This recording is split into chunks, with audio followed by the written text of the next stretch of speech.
धीमतो सह वीर्यं करवावहै तेजस्विनावधीतमस्तु मा विद्विषावहै।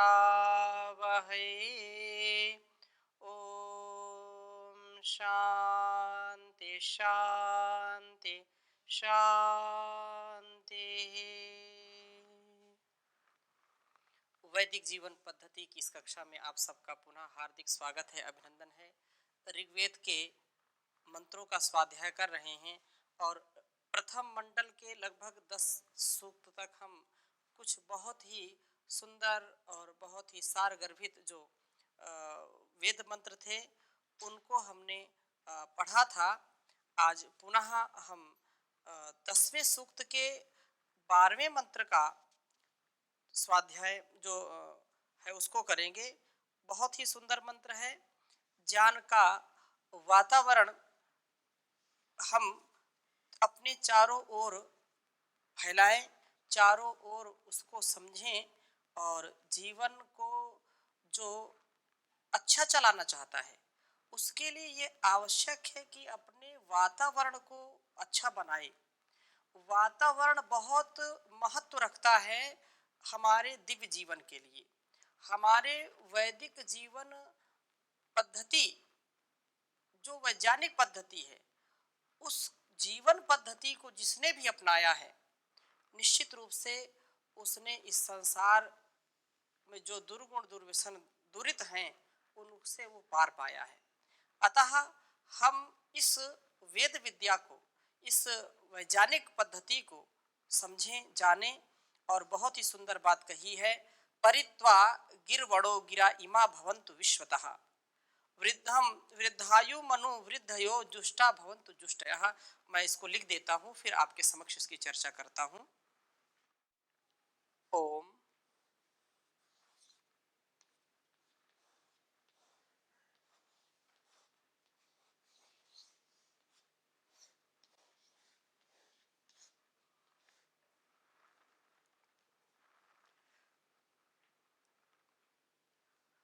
परित्वा गिरवड़ो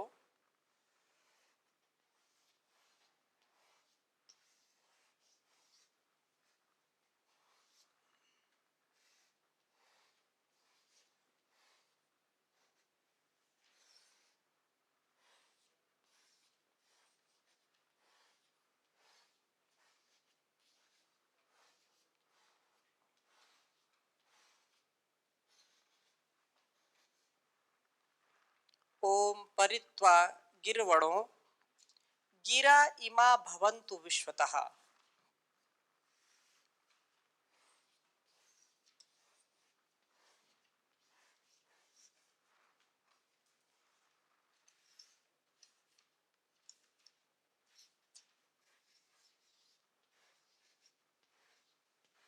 गिरा इमा भवन्तु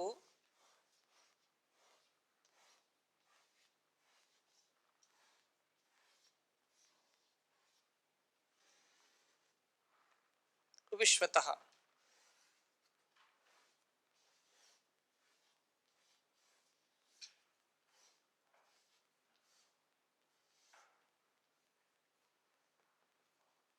विश्वतः भवन्तु विश्वतः।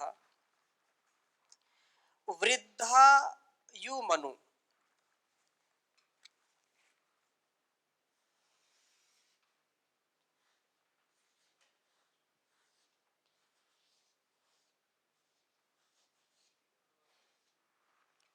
वृद्धायु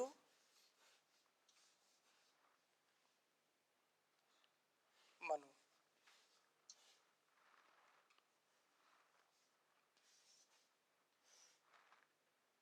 वृद्धयो जुष्टा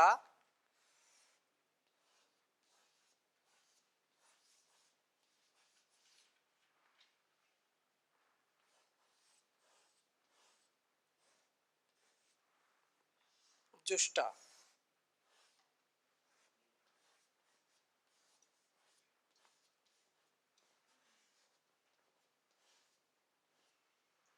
वृद्धयो जुष्टा भवन्तु जुष्टयः।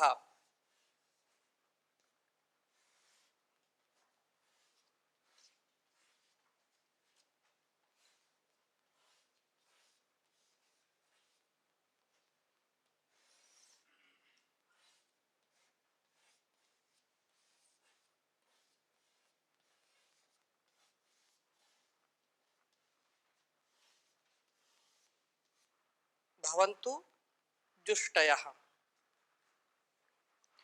एक बार उच्चारण करेंगे।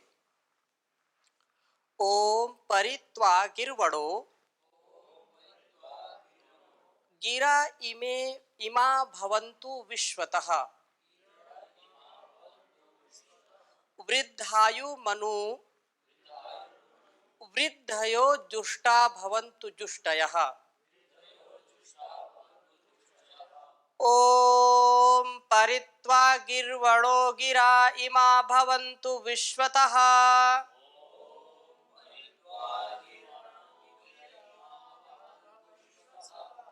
वृद्धायो मनु वृद्धयो जुष्टा भवन्तु जुष्टयः।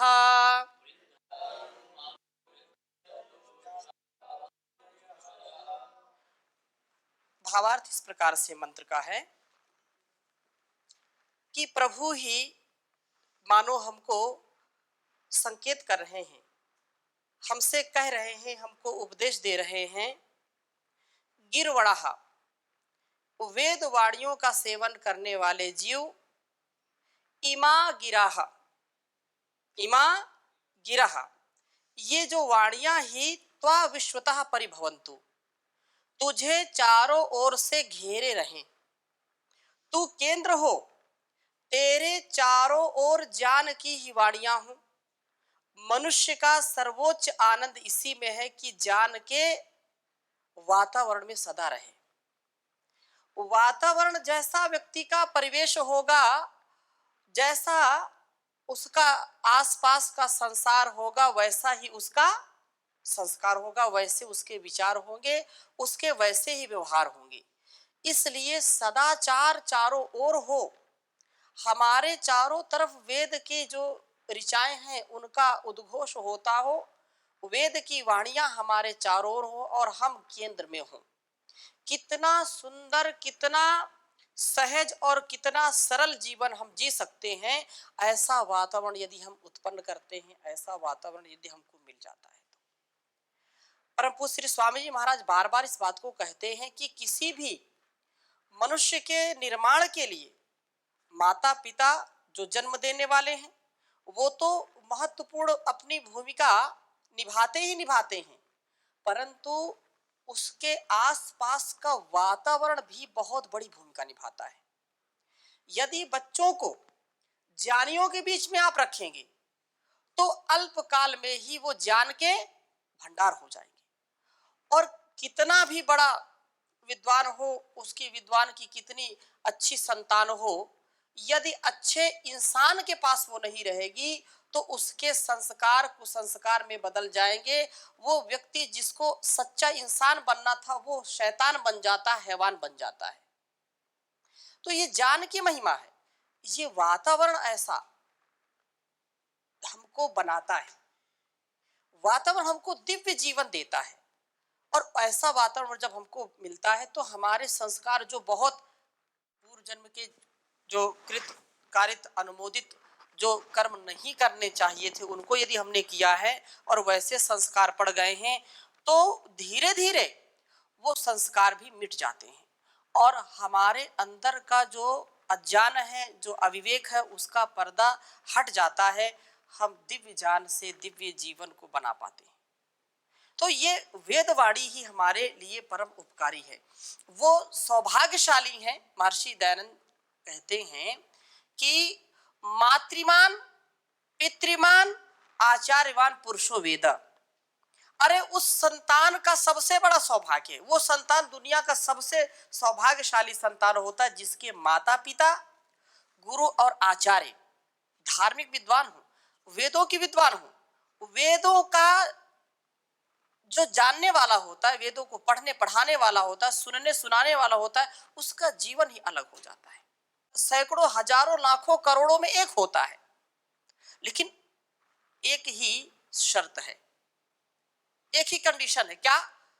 जैसा पढ़ा, जैसा सुना, जैसा जाना, वैसा जीने का, वैसा अपने आचरण में, अपने वाणी और व्यवहार में उतारने का प्रयास कभी नहीं छोड़ना चाहिए। अर्थात कहने का आशय क्या है? हम जैसा पढ़ें, जैसा सुने, जैसा विचार करें, वैसा हम जिए। 100% नहीं हो सकता। यदि ऐसा वातावरण बना है तो भी कुछ तो प्रयास करें। और ऐसी वाणी का सुनना सुनाना कितना महान कार्य है।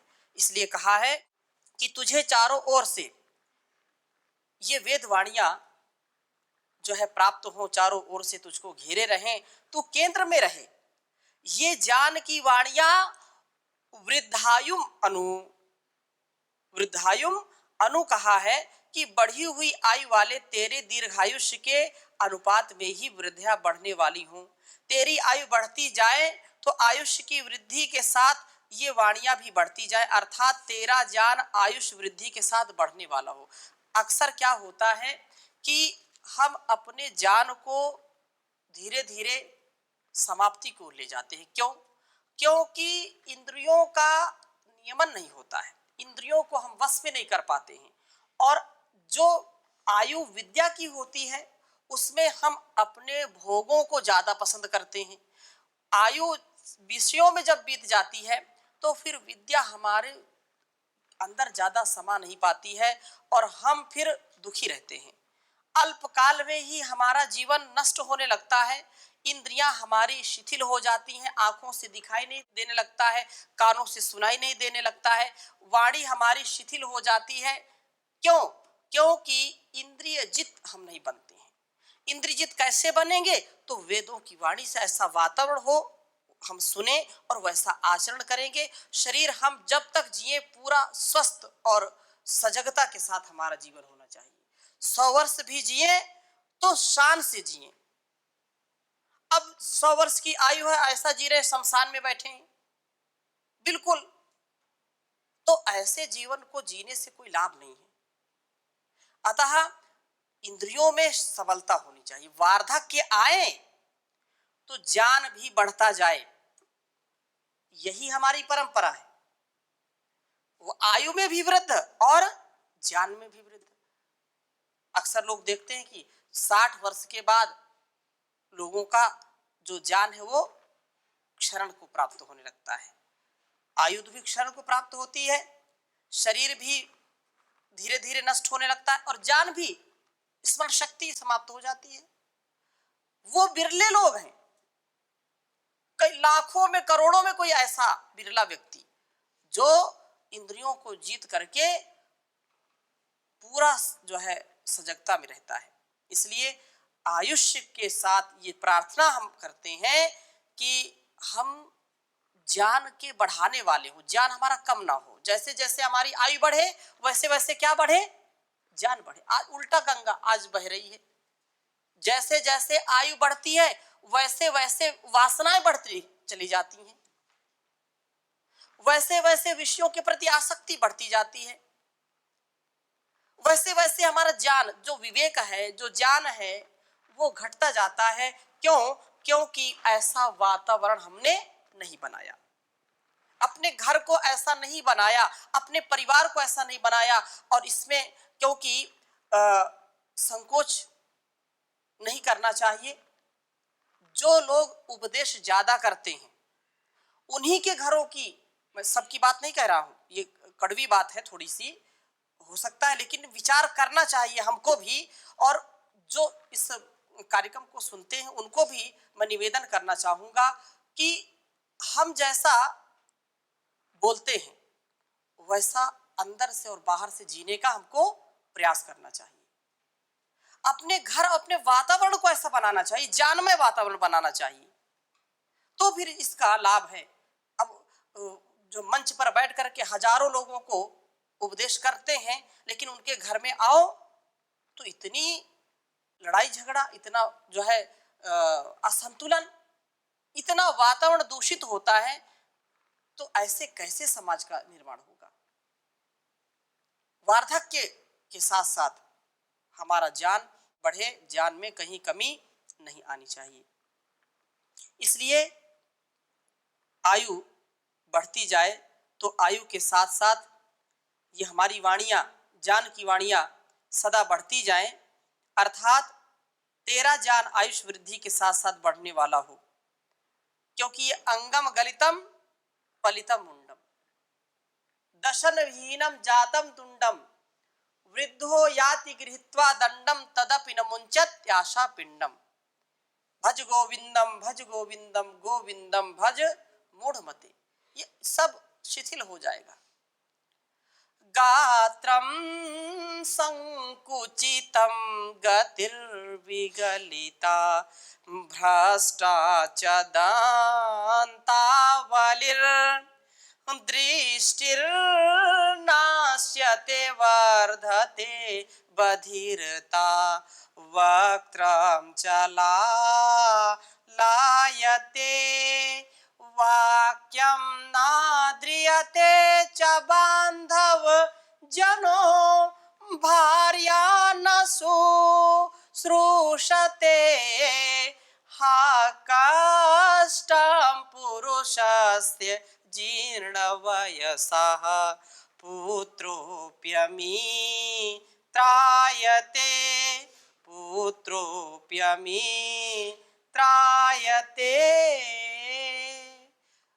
बहुत समझ करके इस बात को जो है कवि कहते हैं कि गात्रम संकुचितम गतिर विगलिता। जब शरीर जो है शिथिल हो जाता है तो हमारी चाल भी अलबेली हो जाती है। जाना चाहते हैं किधर और पैर गिरता है किधर। छड़ी का सहारा है, विगलित हो जाती है हमारी गति। और क्या कहा, गतिर विगलिता भ्रष्टाचार दंतावलिर। कितना सुंदर चेहरा लगता है जब बत्तीसी होती है, दांतों की लड़ी लगी होती है और मुस्कुराते हैं तो कितने अच्छे लगते हैं दांत। लेकिन वार्धक्य में दांत सब, दांतों की लड़ी टूट जाती है और वो ठीक से बोल भी नहीं पाता है, हंस भी नहीं पाता है। आंखों की रोशनी भी चली जाती है, आंखों की रोशनी भी चली जाती है। वक्त्रम चला लाते, और शरीर तो हिलता ही है, कंपायमान होता है। लार ना चाहते हुए भी लार टपकने लगती है, बहती है, छोटे बच्चों की कभी कभी गिरती है।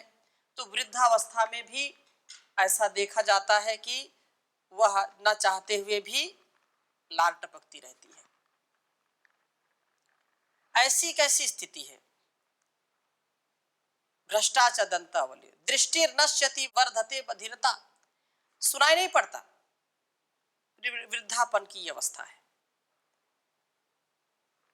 वर्धते बधिरता वक्त्रम चला लायते वाक्यम नाद्रियते च बांधव जनो। यदि आपका ज्ञान धोखा देगा, आयु के साथ साथ यदि बुद्धि नहीं बढ़ेगी, आयु के साथ साथ यदि तुम्हारा ज्ञान नहीं बढ़ेगा, अनुभव नहीं बढ़ेगा, तो वृद्धावस्था में बड़ी दुर्गति होती है। आप देख सकते हैं जिन घरों में बड़े बुजुर्ग जब बच्चों जैसा व्यवहार करते हैं तो फिर उनकी बातों को कोई ध्यान देता है क्या? कोई ध्यान नहीं देता है। और सब अनादर करते हैं उनका, यार ऐसे बैठे बैठे बस चिल्लाते रहते हैं, कुछ भी बोलते रहते हैं। तो अपना सम्मान अपने हाथ में है। इसलिए परमात्मा से प्रार्थना की जा रही है, परित्वा गिरवड़ो गिरा इमा भवन्तु विश्वतः वृद्धायु मनोवृद्धयो जुष्टा भवन्तु जुष्टया। कितनी सुंदर प्रार्थना कही है कि परमात्मा मेरी आयु के साथ साथ, क्योंकि रोकी तो रुक नहीं सकती, कुछ भी कोई भी इलाज संसार में नहीं है कि बुढ़ापा को रोका जा सके, जवानी को स्थिर किया जा सके, ऐसा कोई उपाय नहीं है। ब्रह्मचर्य का पालन करें तो जीवन हमारा दीर्घायु को प्राप्त होता है, इसमें कोई संदेह नहीं है। परंतु इसके लिए बहुत कुछ अपने जीवन में लगाना पड़ता है। लेकिन परिवर्तन तो शाश्वत है, परिवर्तन तो होगा ही होगा। हम कभी ऐसी कल्पना ना करें कि कभी वृद्धापन आएगा नहीं, जरूर आएगा। तो कहा कि वृद्धायु जो अपने घर में, अपने परिवार में, अपने समाज में जिनका आयु बढ़ने के साथ साथ जिनकी बुद्धि नहीं बढ़ती है, वे फिर पतन को प्राप्त होने लगते हैं। हम स्वयं देखते हैं परिवारों में।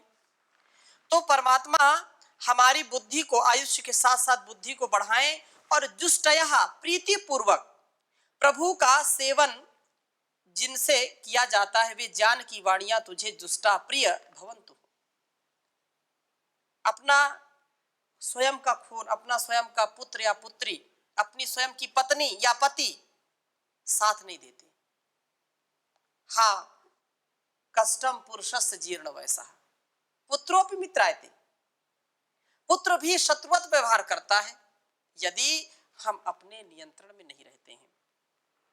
इसलिए प्रीति पूर्वक प्रभु का सेवन जिनसे किया जाता है वे ही ये ज्ञान की वाणियां तुझे दुष्टा प्रिय भवंतु हो। तू इनका प्रेम पूर्वक सेवन करने वाला हो, ज्ञान में तुझे आनंद का अनुभव हो। ये ज्ञान की वाणियां ही प्रभु का उत्कृष्ट उपासन जो है कराती हैं, उत्कृष्ट उपासन हो जाती हैं। जैसा जैसा ज्ञान होगा, जैसा जैसा हमारा विवेक बढ़ेगा, वैसे वैसे हम सद्गति को, सच्चाई को और शांति को, आनंद को प्राप्त होते चले जाएंगे। तो सारे इस वेद मंत्र का जो अभिप्राय है कि हे परमात्मा, आप हमारा सदा ऐसा वातावरण ज्ञान प्रधान हो जहां पर अज्ञानता ना हो, अविवेक ना हो, अधर्म ना हो, अन्याय ना हो, अविद्या ना हो, अपूर्णता ना हो, अंधकार ना हो। ऐसा वातावरण हमको चाहिए जहां पर ज्ञान हो, विज्ञान हो, विद्या हो, धर्म हो, सत्संग हो, न्याय हो, जहां पर विशालता हो, संकीर्णता ना हो, जहां पर सब मिलजुल करके अपने अपने सदकर्मों में लगे रहते हो। ऐसा वातावरण हमको सदा मिलना चाहिए। सदा ज्ञान वृद्ध, वयोवृद्ध हम बने, आयु के साथ साथ हमारा ज्ञान कभी नष्ट ना हो। अतः हे प्रभु, आप यह ज्ञान मुझे दीजिए। इस ज्ञान से हमको आनंद अनुभव होगा और हमें ज्ञान के द्वारा प्रभु की उपासना प्रिय हो, ऐसी प्रार्थना की है। और ऐसी प्रार्थना से आप देखिए कि विचार करने में कितना सुंदर, कितना अच्छा अनुभव होता है, और जब हम इसको जीने लगते हैं तो कैसा अनुभव होगा, ये कल्पना हम कर सकते हैं। सुनने मात्र से सुख और शांति का, आनंद का अनुभव हो रहा है, तो जिएंगे तो कैसा अनुभव होगा। क्योंकि जो नकली माल होता है वो नकली माल तो नकली ही होता है, असली असली होता है। जो हीरा होता है वो उसकी अलग चमक है और जो कांच है उसकी अलग चमक है। तो जो ज्ञान के वातावरण में रहता है उसका उठना बैठना, उसका चलना फिरना, उसके हाव भाव ऐसे दिव्यता से ओतप्रोत हो जाते हैं जो कभी भी हमको पतित नहीं होने देते हैं। और वह कब संभव हो, जब हम परमात्मा की शरणागति को प्राप्त हो, परमात्मा के सन्निधि में रहें, परमात्मा को सदा स्मरण करने वाले बने। इसलिए अपने भक्तों में हमको बिठा लीजिए, ठोकरे खा रहे हैं बचा लीजिए। अपने भक्तों में हमको बिठा लीजिए, ठोकरे खा रहे हैं बचा लीजिए। नैया जीवन की है नाथ मझधार में, वर के करुणा किनारे लगा दीजिए। नैया जीवन की है नाथ मझधार में, वन के करुणा किनारे लगा दीजिए। छा रहा है अंधेरा मेरे चारों तरफ, जान ज्योति को मन में जला दीजिए। अपने भक्तों में हमको बिठा लीजिए, ठोकरे खा रहा हूँ बचा लीजिए। माना होगा किसी को किसी का, माना होगा किसी को कोई पिता, मेरा तू ही है मुझसे लिखा लीजिए। वेदवाणी तेरी नाथ अमृत भरी, भर के प्याला मुझे बस पिला दीजिए। वेदवाणी तेरी सदा अमृत भरी, भर के प्याला मुझे बस पिला दीजिए, ठोकरे खा रहा हूँ बचा लीजिए। और पापों के हैं मेरे मन की गति, और चरणों के आगे अपने लगा लीजिए। देश को है पिता तेरा ही सहारा, गोद अपनी में स्वामी बिठा लीजिए। अपने भक्तों में हमको बिठा लीजिए, अपने भक्तों में हमको बिठा लीजिए। ठोकरे खा रहा हूँ बचा लीजिए, ठोकरे खा रहा हूँ बचा लीजिए। तो आज की कक्षा को इन्हीं संकल्पों के साथ पूरा करते हैं। शेष चर्चा अगली कक्षा में हम करेंगे नए मंत्र के साथ। ओम शांति शांति शांति।